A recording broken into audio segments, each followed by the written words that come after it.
All right, good morning. Almost afternoon, everybody. There is snow on the ground and we have a trailer with ramps on it. Yep, it's time to ride.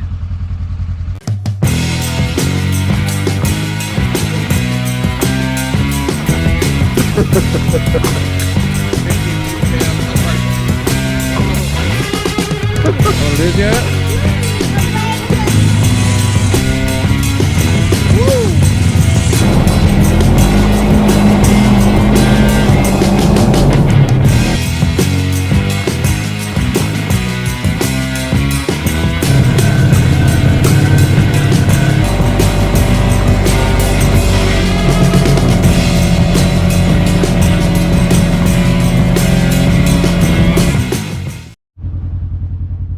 Okay, so Christopher is going to videotape me. It is time for the 900 to go up on the top of the trailer.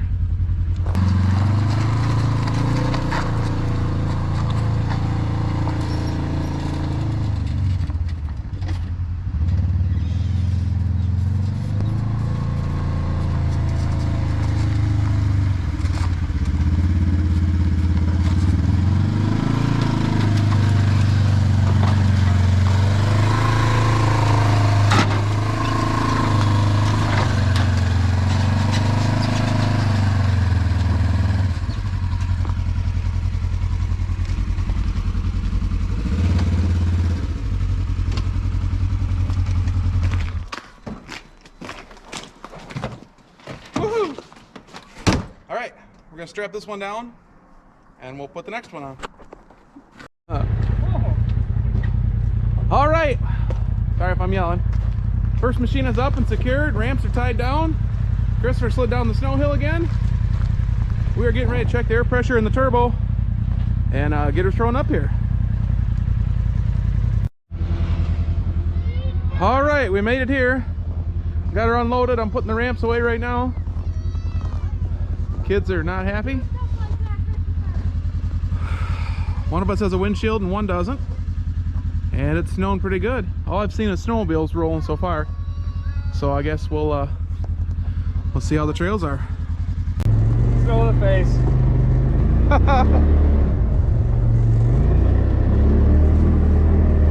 Oh yeah.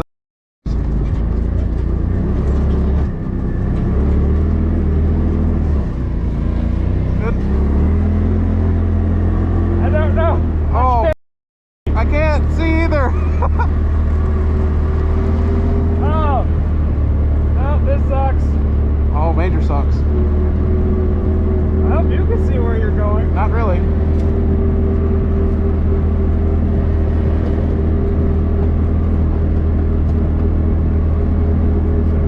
I'll just look at this and see if we're still on the road. Right?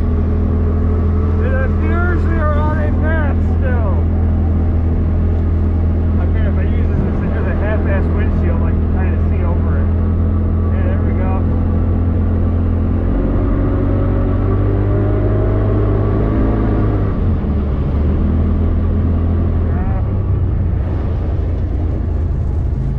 Uh-oh.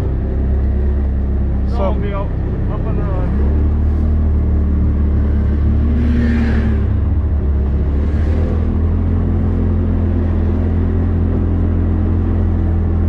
so I feel like we're not gonna head that direction now.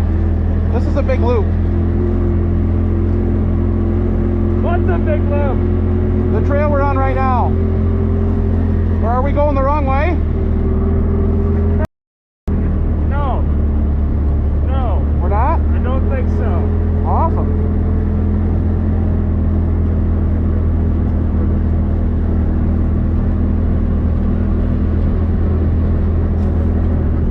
Why does it say trip to Spicer's? Because I set that route.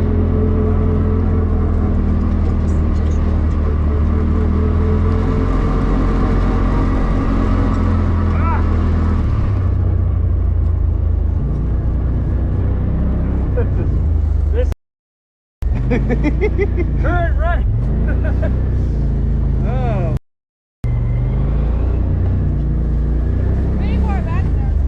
What's that? this far back there? They're probably like, what? Woo. Hey, I'm supposed to be up low, right? Yeah. Do you have any goggles? Please God, let you have goggles in here. Oh, why? I'm dying. Oh, no. I'm having a hard time just seeing. I put my goggles in the trunk.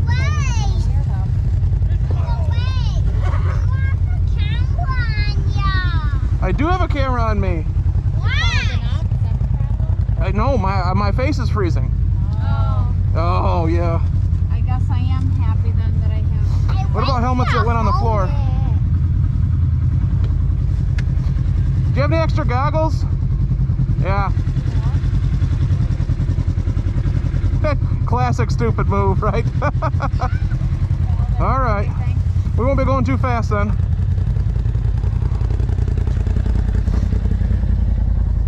Do you have goggles in your helmet? Nobody has goggles at all? Okay. All right.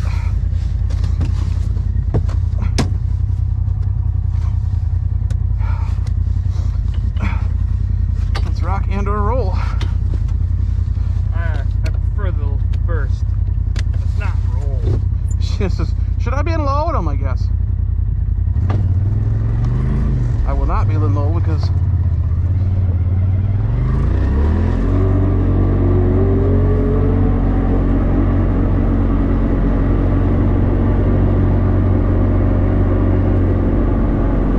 do I go straight? No, left. Okay. I forgot you have glasses on. I'm like, how the f see anything? Yeah, they're helping a little bit, but I have zero health. They have a full blast in my face. I was hoping that the light snow hitting me in the eyeballs wouldn't be that big a deal. Haha. Classic stupid Wade.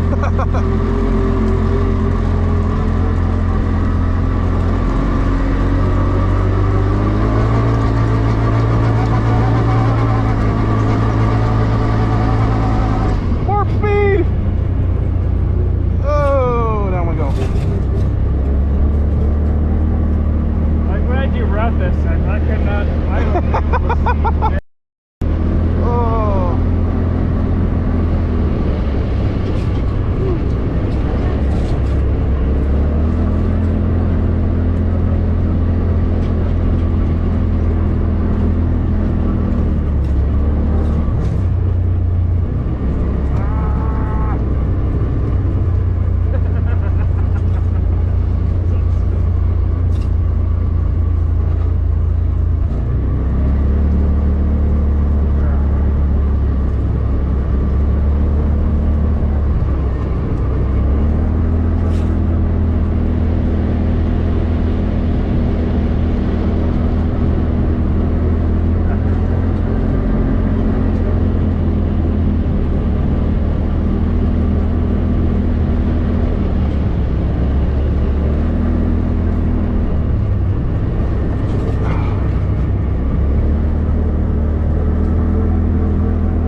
Stop, son ahead, Captain.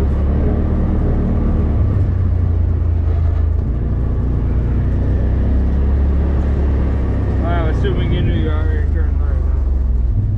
Assuming it doesn't say we're on the trail though. Sorry, YouTube. All right, so I have to apologize. That was cut off pretty quick.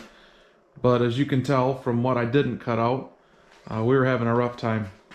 Sheena was in the 900 with a windshield, and my brother Kevin had come up with his boys, and we were all riding. And him and I were in the front seat of this machine, and we didn't do very well. I didn't have goggles, and he didn't have goggles either, I guess. The kids in the back seat were fine. They were just cold.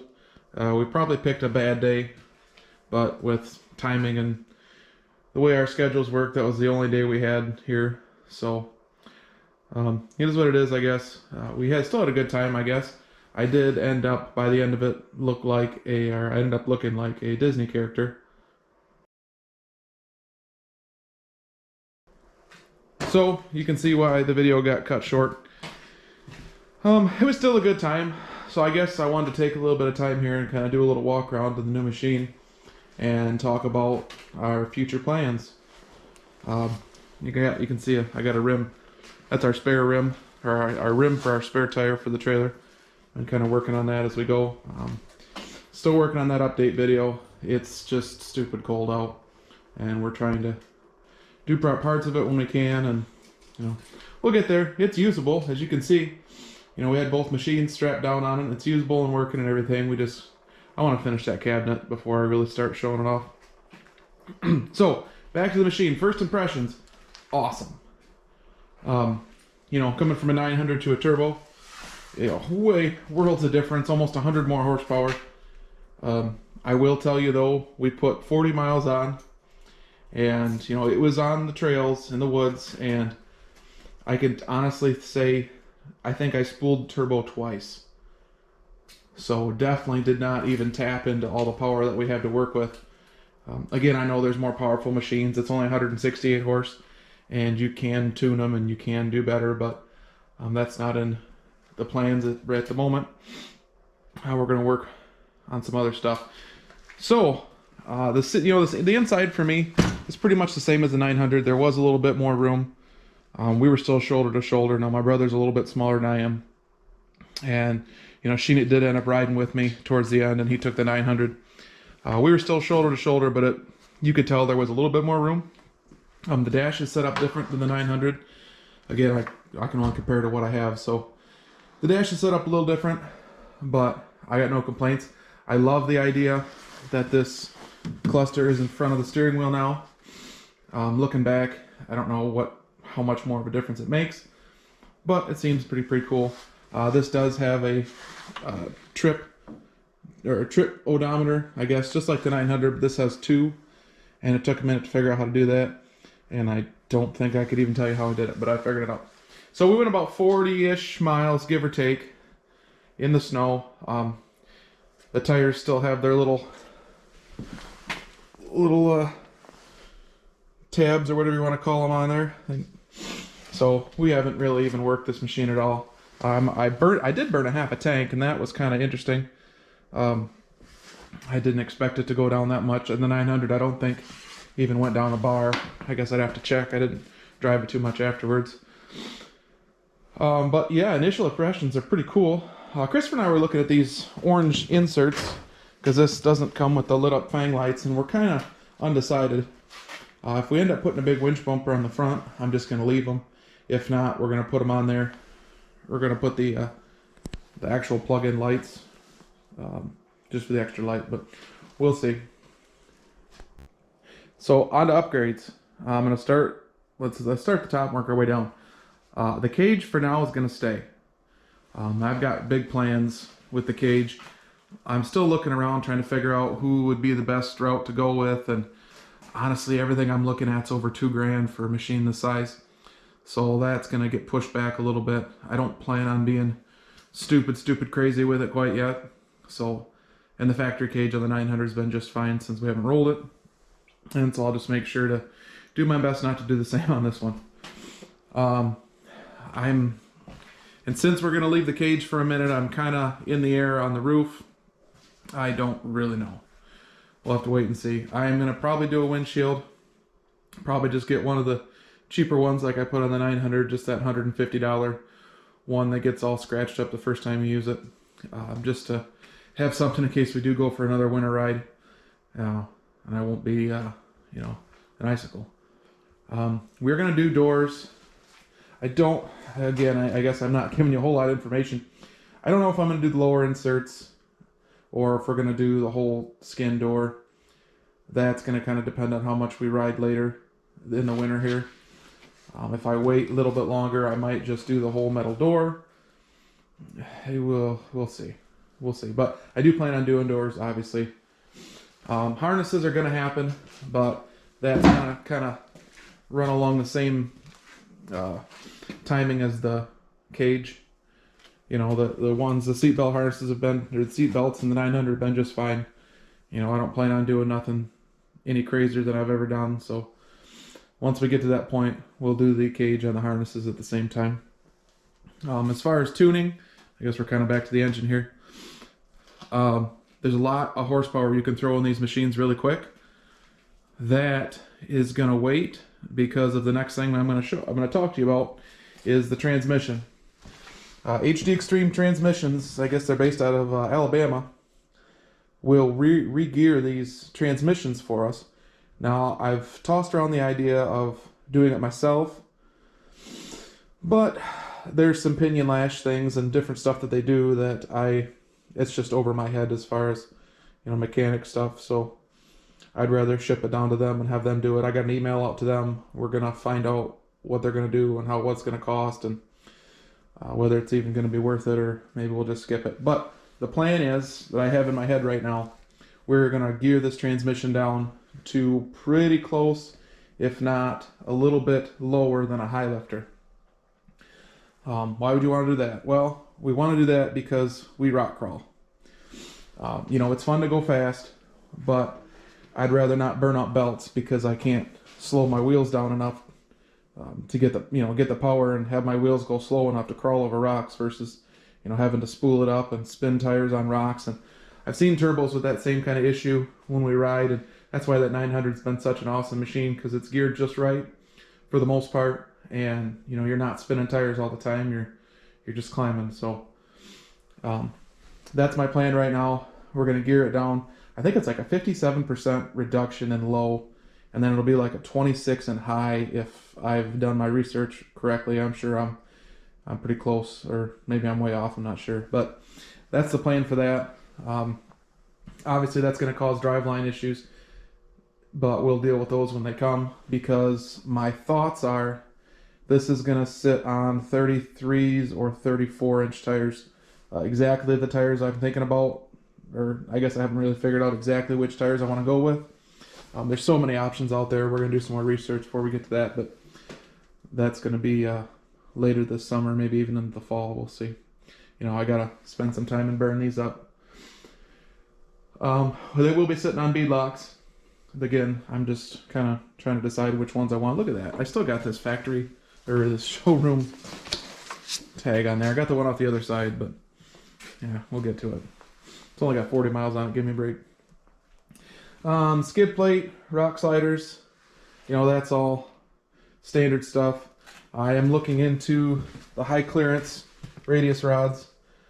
That's one of those things that's going to happen. If I don't do it before our Kentucky trip coming up here, it'll probably be done shortly after. We need high clearance stuff, whether we're on these 29-inch bighorns or 34-inch. You need the extra clearance. Same thing with these front A-arms. Those are going to get replaced. If we do it like we did with the 900, we'll wait till I ruin them and then we'll replace them. But either way, those are going to come off and high clearance stuff's going to get put on. Again, I'm not 100% sure on the brand, but we'll just kind of go with whatever we figure at the time. I went with the ORB on the 900. I'm a little disappointed how the rears turned out in the 900, but this is obviously a different setup. So I don't know.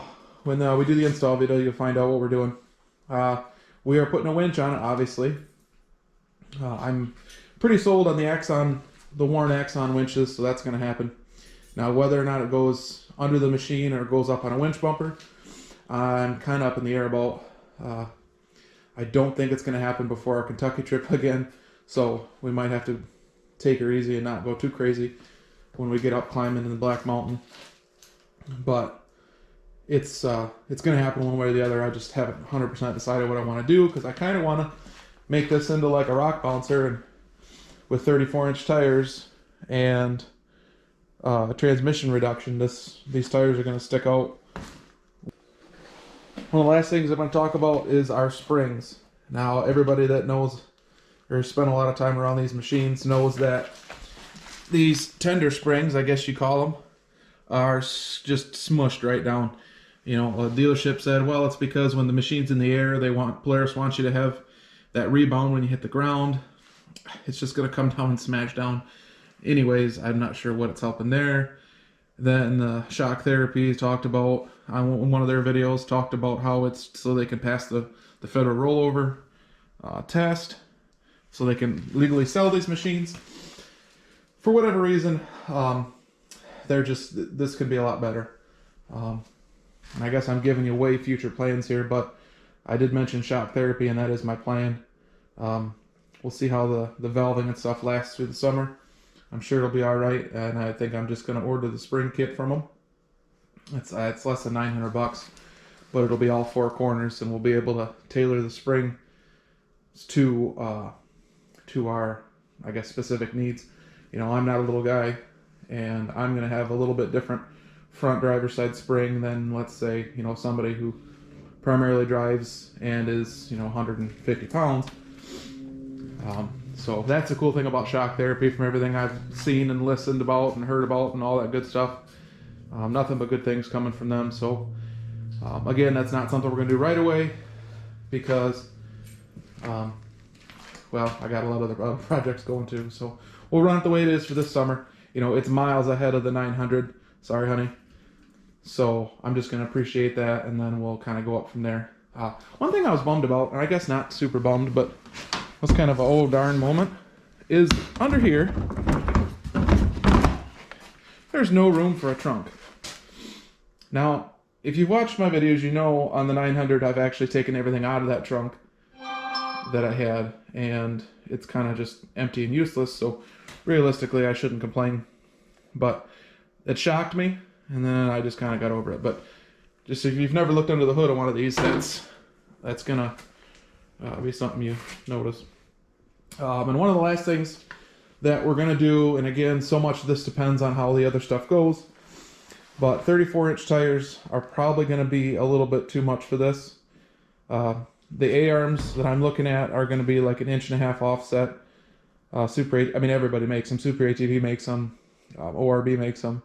And I know there's a lot of other manufacturers out there, but that might not be enough. I'm going to talk to some people, and I don't want to lift the machine up to where I have to do different axles and brake lines and all that stuff. But I'm thinking a 3-inch lift is going to be about perfect. I don't think it's going to mess up the axles any more than I'm going to do just driving anyways. And then we're going to replace them with something better that can handle that kind of stuff. Hopefully I don't have to replace them until I do the lift, because it might take a longer axle. I'm gonna have to do some more research on that. But moral of the story is I think we're gonna lift it up too, just to give more space for those 34s. I keep saying 34s, and I'm talking myself into it as I'm standing here talking to you guys. So that's about it. I mean, obviously there'll be little things that you'll see along the way, but that's all the stuff that I've been kind of pondering on, making lists about and talking about with the wife, and that's kind of the direction that I want to head. So we'll see, and I'm hoping to get rid of this plastic thing. I think an aluminum roof, if that happens, more than likely we'll keep this cage for a while. So I think we'll get an aluminum roof and get rid of that plastic visor. I don't know, just to have a different look than the 900, because the 900 kept it, and I just trying to be different. So anywho, thanks you guys for watching. I hope you're as excited about this machine as I am. You know, ever since we started riding, I always think about bigger and better and faster, and not that our 900, oh gosh, here's my disgusting garage. I got this girl plugged in, there's a little battery tender on it. I mean, not that this hasn't been an amazing machine, and you know, it's going to continue to be amazing for us for years to come. But, you know, I like to go bigger, faster. I have a skinny pedal addiction. So I think this machine is going to be just right for me. And we'll take our time and go through it and do it right. And it's going to be awesome for you guys to watch. I mean, I can't wait just to ride it the way it is in Black Mountain. I can't wait to test out that skinny pedal some more and get down where the air doesn't hurt your face. And do some more videos. So again, thanks for watching. If you haven't already, make sure and subscribe.